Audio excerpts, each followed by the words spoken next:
Assalamualaikum warahmatullahi wabarakatuh. Halo anak-anak, apa kabar? Sudah siap kan belajar? Nah, anak-anak, sebelum kita mulai belajar kita, ayo kita membaca doa bersama-sama. Rabbi zidni ilman warzuqni fahman. Ya Allah, tambahkanlah aku ilmu dan karuniakanlah aku pemahaman. Amin. Anak-anakku yang soleh dan soleha, kali ini kita akan mempelajari materi dengan bahasan perilaku terpuji. Melanjutkan materi yang sudah kita pelajari sebelumnya, yaitu tentang santun dan menghargai teman, serta hormat dan patuh. Kali ini perilaku terpuji yang akan kita pelajari yaitu rendah hati, hemat, dan jujur. Bahasan yang pertama yaitu rendah hati. Rendah hati disebut juga tawadu. Bukan artinya rendah diri. Dalam arti yang luas, tawadu adalah merendahkan diri tanpa menghinakan dan meremehkan harga dirinya. Rendah hati adalah hati yang merendahkan diri di hadapan Allah Subhanahu wa Ta'ala. Kerendahan hati adalah berbesar hati pada masa-masa sulit, teguh dalam kepasrahan. Dengan demikian, tawadu adalah merendahkan diri dan hati di hadapan Allah yang dilandasi oleh kesadaran akan kebesaran dan keagungan sebagai pencipta alam semesta. Lawan dari sifat rendah hati adalah takabur atau sombong. Makna sikap rendah hati. Rendah hati termasuk sikap yang terpuji. Dengan adanya sikap rendah hati, segala sikap dan perilaku manusia, baik yang berhubungan dengan Allah Subhanahu wa Ta'ala maupun dengan sesama manusia, akan harmonis dan penuh kebahagiaan. Allah Subhanahu wa Ta'ala akan memuliakan orang yang rendah hati. Sifat rendah hati telah dicontohkan oleh Rasulullah Shallallahu Alaihi Wasallam. Dalam pergaulan sehari-hari, beliau lebih dahulu mengucapkan salam, berjabat tangan, tidak membeda-bedakan orang lain, dan sebagainya. Sebagai salah satu bentuk akhlak terpuji atau akhlak mahmudah, rendah hati dapat menimbulkan rasa persamaan, menghormati, dan menghargai orang lain. Sikap toleran, sikap solidaritas sosial, dan cinta kepada keadilan, serta siap menerima kritik dan bersikap demokratis. Sementara sikap takabur atau sombong dapat menimbulkan sikap dengki, marah, dan egois. Bagi kita, tidak ada alasan untuk tidak merendahkan hati pada Allah ataupun sesama manusia. Selanjutnya, hal-hal yang harus dilakukan untuk menumbuhkan sikap rendah hati. Untuk menumbuhkan sikap rendah hati pada diri kita, upaya yang dapat kita lakukan adalah sebagai berikut. Yang pertama, menumbuhkan dan menanamkan kesadaran dalam diri kita agar tidak bersikap sombong atau takabur. Sebagaimana firman Allah Subhanahu wa Ta'ala dalam Al-Quran surat Al-Furqan ayat 63, yang artinya, adapun hamba-hamba Tuhan yang Maha Pengasih itu adalah orang-orang yang berjalan di bumi dengan rendah hati. Dan apabila orang-orang bodoh menyapa mereka, mereka mengucapkan salam. Yang kedua, menumbuhkan dan menanamkan kesadaran tentang proses penciptaan manusia. Yang ketiga, sadar bahwa hidup di dunia ini hanya sementara. Yang keempat, menghindari sikap bermegah-megahan. Yang kelima, dengan cara bersyukur. Yang keenam, kita bersikap pemaaf. Dan yang ketujuh, kita bersikap penyabar. Kemudian hikmah dari sikap rendah hati adalah Manusia di hadapan Allah adalah makhluk yang tidak berdaya apa-apa. Oleh karena itu, bersikap rendah hati merupakan suatu sikap yang tak terelakkan. Sebagai salah satu akhlak terpuji, sikap rendah hati mempunyai hikmah dan manfaat yang sangat besar, yaitu sebagai berikut. 1. Membuat orang bertambah mulia. Kedua, menghindarkan manusia dari sifat sombong. Ketiga, akan ditinggikan derajatnya oleh Allah Subhanahu wa Ta'ala. Sikap-sikap rendah hati Rasulullah Shallallahu Alaihi Wasallam yang patut dicontoh yaitu sebagai berikut. Yang pertama, Rasulullah Shallallahu Alaihi Wasallam sangat bersikap rendah hati dan sopan terhadap semua orang. Yang kedua, Rasulullah Shallallahu Alaihi Wasallam berusaha sekuat tenaga supaya kaumnya maju dan tidak terbelakang. Yang ketiga, Rasulullah Shallallahu Alaihi Wasallam merupakan panutan atau teladan dalam sikap sopan santun, baik bagi umatnya yang muslim maupun yang bukan muslim. Nah, anak-anakku yang soleh dan soleha, mari kita lanjutkan pada pembahasan selanjutnya, yaitu hemat. Hemat artinya berhati-hati dalam menggunakan sesuatu. Persamaan hemat adalah sederhana. Dan lawannya adalah boros.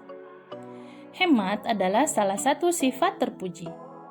Islam mengajarkan hidup dalam kesederhanaan dan mencela hidup dengan berlebih-lebihan. Sikap sederhana sangat baik jika diterapkan dalam kehidupan sehari-hari. Contoh dari sikap sederhana adalah menggunakan uang secara tidak berlebih-lebihan, tidak jajan secara berlebih-lebihan, tidak membeli sesuatu dalam jumlah yang banyak, padahal barang tersebut belum tentu akan terpakai. Terkait hidup sederhana, Allah berfirman di dalam Al-Quran surat Al-Furqan ayat 67, yang artinya, dan termasuk hamba-hamba Tuhan yang Maha Pengasih, orang-orang yang apabila menginfakkan harta mereka tidak berlebih-lebihan dan tidak pula kikir, di antara keduanya secara wajar. Kebalikan dari hidup sederhana adalah hidup boros, yaitu menggunakan uang secara berlebihan seperti membeli makanan dan pakaian yang berlebihan, sehingga tidak terpakai semuanya. Selain boros, kita juga dilarang kikir. Kikir atau bakhil adalah sikap pelit, yaitu orang yang enggan mengeluarkan hartanya, baik untuk kepentingan diri sendiri, keluarga, infak, maupun sedekah. Orang yang kikir merasa apabila mengeluarkan hartanya akan berkurang. Anak-anakku yang soleh dan solehah, bahasan selanjutnya yaitu perilaku hemat.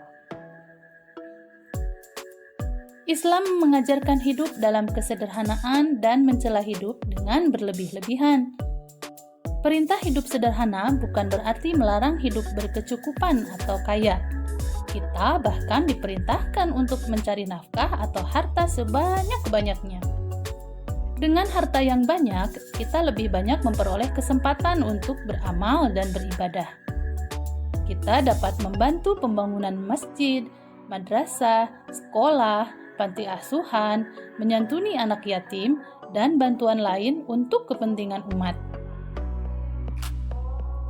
Harta dan kekayaan tidak datang dengan sendirinya, tetapi harus dicari dengan cara yang halal tentunya.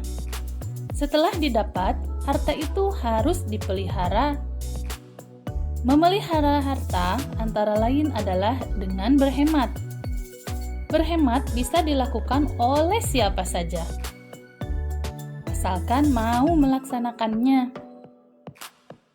Seorang siswa bisa berhemat dengan uang jajan yang diberikan oleh orang tua untuk ditabung.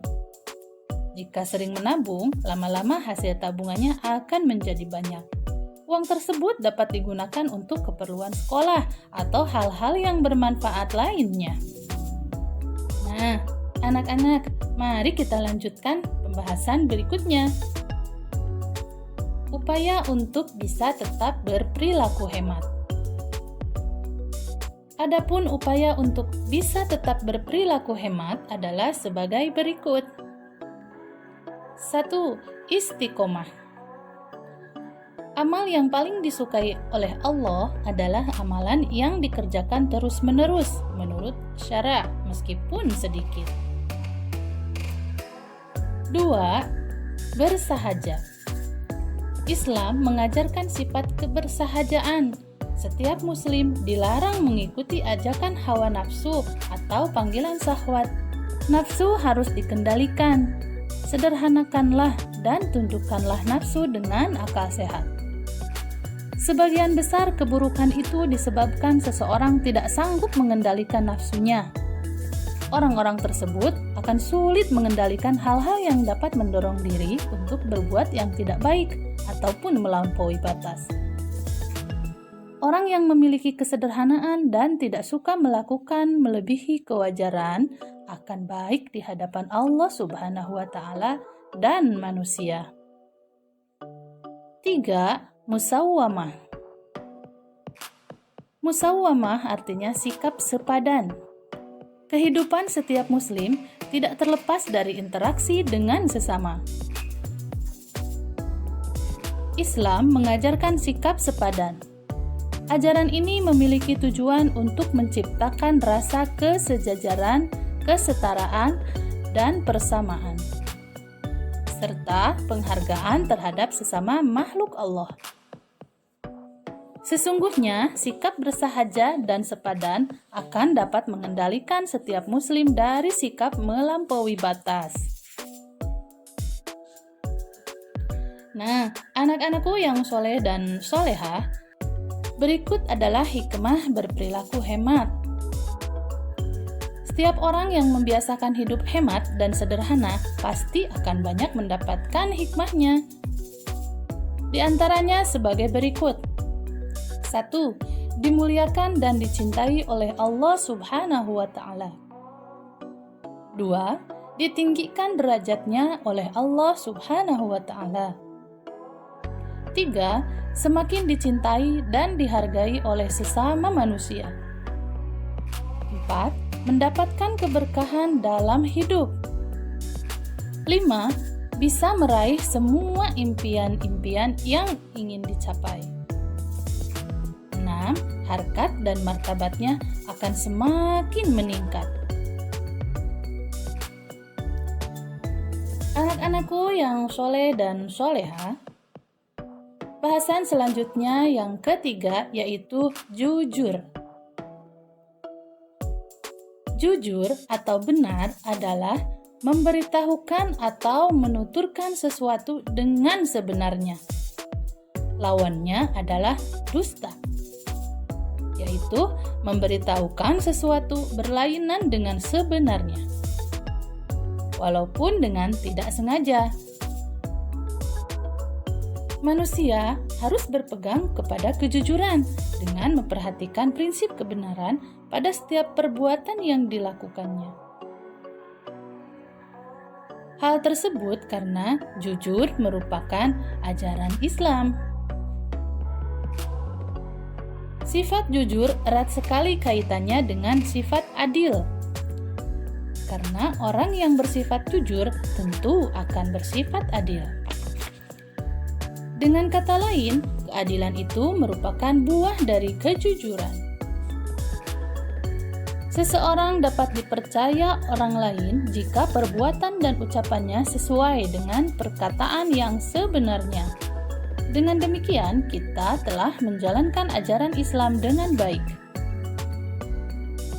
Kita dituntut untuk selalu berpegang kepada kejujuran, dengan memperhatikan kebenaran yang sesuai dengan situasi dan kondisi yang dialaminya, sehingga kita melaksanakan hukum yang benar berdasarkan syariat Islam. Anak-anakku yang soleh dan solehah, Mari kita lanjutkan pembahasan kita, yaitu makna perilaku jujur. Kejujuran merupakan kunci sukses dalam pergaulan. Tidak diragukan lagi bahwa semua orang menuntut adanya sifat jujur, baik pada dirinya sendiri maupun pada orang lain. Baik seorang siswa atau guru, seorang pemimpin atau bawahan, orang tua ataupun anak. Dan semua orang dalam segala lapisan, dimanapun mereka berada, harus berlaku jujur. Jika anggota masyarakat berkata dan berbuat jujur, maka masyarakat tersebut akan tentram dan aman. Hubungan antara manusia dan manusia lainnya akan berjalan lancar tanpa kecurigaan antara satu dan yang lainnya. Apabila kebenaran dan kejujuran telah membudaya dalam suatu masyarakat, akan terjadi kehidupan yang harmonis, aman, damai, dan tentram dalam kehidupan bermasyarakat. Anak-anakku yang soleh dan soleha, berikutnya adalah hal-hal yang dapat mendorong kejujuran. Dalam kehidupan sehari-hari, banyak perlakuan jujur yang harus kita laksanakan, apapun jenis pekerjaan kita. Jika kita seorang siswa, hendaknya jujur kepada orang tua, guru, dan sesama teman. Ketika ulangan atau ujian, percayalah pada diri sendiri, jangan mencontek atau melihat hasil pekerjaan teman lainnya. Jika sekali-kali kita berlaku tidak jujur, maka selanjutnya orang tidak akan percaya pada kita. Ada beberapa hal yang dapat mendorong terpupuknya sifat jujur, antara lain sebagai berikut. 1. Membiasakan bicara sesuai dengan perbuatan. 2. Mengakui kebenaran orang lain dan mengakui pula kesalahan diri sendiri jika memang bersalah. 3. Selalu ingat bahwa semua perbuatan manusia dilihat oleh Allah Subhanahu wa Ta'ala. 4. Meyakini bahwa kejujuran merupakan sikap terpuji yang disenangi oleh Allah Subhanahu wa Ta'ala. 5. Meyakini bahwa dengan berbuat jujur berarti menjaga diri dari hitamnya wajah di akhirat nanti. Sebagaimana dijelaskan dalam Al-Quran Surah Az-Zumar ayat 60 yang artinya sebagai berikut. Dan pada hari kiamat, engkau akan melihat orang-orang yang berbuat dusta terhadap Allah. Wajahnya menghitam. Bukankah neraka jahanam itu tempat tinggal bagi orang yang menyombongkan diri? Nah, anak-anak, mari kita pelajari tanda-tanda orang yang jujur. Untuk mengetahui pribadi orang Muslim yang jujur, dapat dilihat dari tanda-tanda sebagai berikut. 1. Kalau berbicara, benar adanya. 2. Selalu menepati janji. Yang ketiga, disiplin dan tertib dalam melakukan sesuatu. Anak-anakku yang soleh dan soleha, demikian pelajaran kita kali ini. Semoga kita dapat selalu berperilaku rendah hati, jujur, dan amanah dalam kehidupan kita sehari-hari. Nah, anak-anakku yang soleh dan soleha, alhamdulillah pelajaran kita kali ini sudah selesai. Apa yang sudah anak-anak pelajari hari ini? Tulis di kolom komentar ya. Nah, anak-anak, sebelum kita akhiri pertemuan kita kali ini, ayo kita membaca doa bersama-sama. Subhanakallahumma wa bihamdika asyhadu an la ilaha illa anta astaghfiruka wa atubu ilaik. Maha suci Engkau ya Allah, segala puji untukmu, tidak ada sesembahan yang berhak disembah selain Engkau. Aku memohon ampun dan bertaubat kepadamu. Amin. Wabillahi taufik wal hidayah. Wassalamualaikum warahmatullahi wabarakatuh. Sampai jumpa anak-anak. Terima kasih sudah menonton.